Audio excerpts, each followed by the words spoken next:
ముందు లైఫ్ చూస్తే ఎలా చేసిందో. అవును మామగారు, మా మిత్రులు మీ స్వరశాస్త్రం శంకిస్తున్నారు. మీ పవర్ ఏంటో చూపించాలి మరి.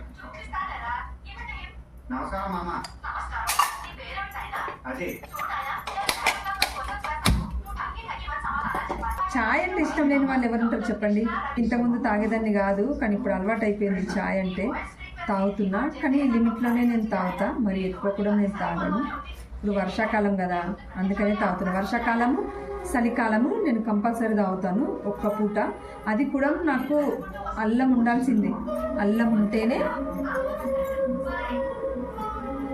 అల్లం టీ పెట్టుకొని నేను తాగుతాను. ఎందుకంటే ఇది కొంచెం అల్లం ఉండాలి చాయ్లో. అల్లం ఉంటేనే కొంచెం హెల్త్కి మంచిది అనేసి నేను వేస్తాను. ఒక పక్కన అన్నం పెట్టిన, ఒక పక్కన పాలు మరుగుతున్నాయి, ఒక పక్కన చాయ్ పెట్టిన. చాయ్ అయితే కంపల్సరీ ఉండాల్సింది మా వారికి సాయంత్రం.